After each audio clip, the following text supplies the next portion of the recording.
Lestari SPD. Saya calon guru penggerak angkatan 4 dari Kabupaten Kota Waringin Barat. Saat ini saya bertugas di SMA Negeri 1 Kumai. Saya mengajar mata pelajaran geografi. Proses pendidikan guru penggerak angkatan 4 ini sudah berlangsung beberapa bulan. Dan saat ini saya berada di materi modul 3.1 tentang pengambilan keputusan sebagai pemimpin pembelajaran. Melalui proses pendidikan guru penggerak, banyak sekali materi-materi yang luar biasa yang saya dapatkan, sehingga terbersit dalam hati dan pikiran saya bagaimana cara saya mentransfer ataupun mempraktekkan pengetahuan yang sudah saya dapatkan dalam program guru penggerak ini, baik di sekolah ataupun di lingkungan tempat tinggal saya. Tentunya saya akan kembali mengingat lagi filosofi Ki Hajar Dewantara, ing ngarso sung tulodo, ing madya mangunkarso, dan Tutpuri Handayani. Dari filosofi Ki Hajar Dewantara tadi memberikan ide bagi saya bagaimana cara saya mentransfer atau mempraktekkan pengetahuan-pengetahuan yang sudah saya dapatkan dalam program guru penggerak ini. Ing ngarso sung tulodo, di depan memberikan teladan. Dengan pengetahuan yang sudah saya dapatkan dalam program guru penggerak ini, saya bertekad untuk bisa memberikan keteladanan. Kenapa? Karena tentunya yang akan dilihat oleh teman-teman adalah bagaimana aksi nyata saya, apa yang berubah dalam diri saya setelah mendapatkan pengetahuan dari guru penggerak ini.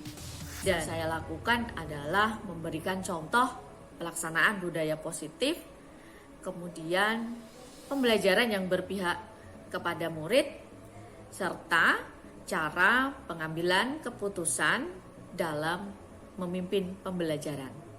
Ing madya mangunkarso, di tengah membangun kemauan, saya akan berusaha untuk melakukan kolaborasi dengan semua pihak yang ada di sekolah, terutama rekan-rekan sejawat saya, untuk selalu bersemangat dan keluar dari zona nyaman, bersama-sama, maju bersama untuk memberikan pembelajaran yang membentuk karakter profil pelajar Pancasila. Tutpuri Handayani di belakang memberikan dorongan. Dari pengetahuan yang saya dapatkan, tentu saja saya akan berusaha memberikan motivasi dan semangat untuk rekan-rekan sejawat saya di sekolah untuk selalu memberikan pembelajaran yang berpusat kepada murid, berpihak kepada murid, dan juga menerapkan merdeka belajar.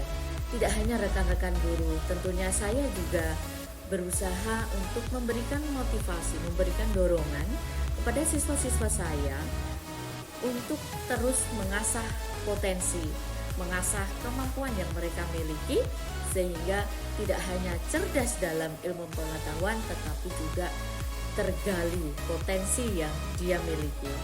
Langkah yang akan saya gunakan untuk memulai mengambil keputusan dalam memimpin pembelajaran yaitu ada 9 langkah pengambilan keputusan dan pengujian keputusan. Yang pertama, mengenali nilai-nilai yang bertentangan atau saling bertentangan. Yang kedua, menentukan siapa saja yang terlibat dalam situasi tersebut. Selanjutnya, mengumpulkan fakta-fakta yang relevan dengan situasi tersebut. Yang keempat adalah pengujian benar dan salah. Setelah kita menemukan fakta-fakta yang relevan, kita bisa melakukan uji terhadap permasalahan yang ada itu. Apakah permasalahan itu melanggar hukum? Apakah permasalahan itu terdapat dilema etika? Apakah ada perasaan khusus terhadap permasalahan ini? Kemudian jika permasalahan ini atau situasi ini dipublikasikan, apa yang akan dirasakan, serta membayangkan apa yang akan dilakukan oleh senior atau idola jika menghadapi situasi yang sama. Yang kelima adalah pengujian paradigma benar. Ada 4 paradigma, yaitu individu lawan masyarakat, rasa keadilan lawan rasa kasihan, kebenaran lawan rasa kesetiaan, jangka pendek lawan jangka panjang. Mengidentifikasi paradigma ini sangat penting karena di situ kita akan lebih mempertajam apakah ada dilema etika di situ dan juga apakah ada nilai-nilai kebajikan yang saling bertentangan. Selanjutnya adalah melakukan prinsip resolusi. Ada 3 prinsip resolusi yang bisa kita gunakan. Yang pertama, berpikir berbasis hasil akhir and based thinking. Yang kedua, berpikir berbasis peraturan rule based thinking. Dan yang ketiga, berpikir berbasis rasa peduli atau care based thinking. Langkah selanjutnya adalah investigasi opsi tridilema.